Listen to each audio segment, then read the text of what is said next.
CRISPR, which stands for Clustered Regularly Interspaced Palindromic Repeats, is a powerful gene editing tool when used with a Cas9 protein. CRISPR was first discovered in 1987 in the DNA of E. coli as a series of patterned repeated sequences. These sequences are unusual in bacteria and surprisingly highly conserved, meaning they must serve a purpose. In 2005, it was discovered that the CRISPR-Cas9 system acts as a primitive immune system in the bacteria. When a bacterial cell survives an attack from a virus, little bits of viral DNA or RNA are left floating in the cell. CRISPR picks up these bits and wedges them in between the repeats. In subsequent viral attacks, CRISPR uses those bits to identify viral DNA, much like how antibodies identify pathogens in humans.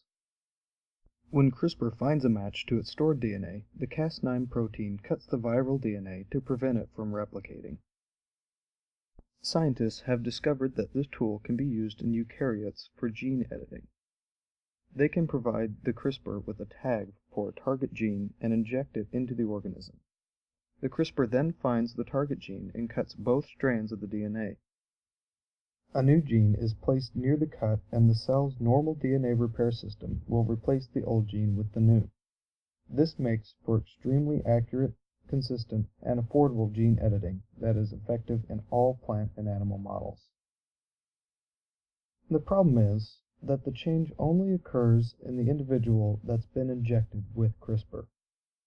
However, scientists have now developed a CRISPR gene drive that replaces the old gene with the new, as well as a gene that encodes for the same CRISPR system.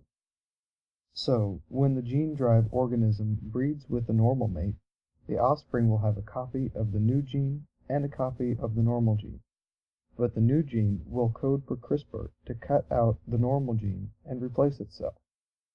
This means that the offspring will then have two copies of the new gene, guaranteeing that it will be passed down from generation to generation indefinitely, effectively causing a forced evolution through gene editing.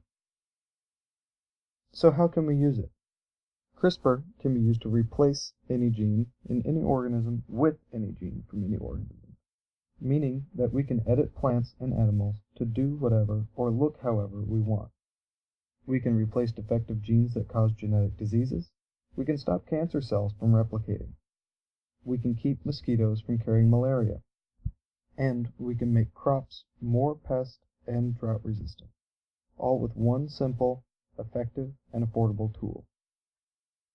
The big question is, where do we draw the line? Human embryos cannot give consent for scientists to permanently change their genome, a change that will also be passed to all of their offspring. Also, if we start changing the genetic makeup of wild organisms, there is no way of predicting the long-term effects that the change will have on the organism or others within that food chain. Understanding that any genetic changes that we make will permanently affect the evolution of those organisms, it is critical that we establish legal and ethical boundaries for CRISPR research and use this technology with extreme caution.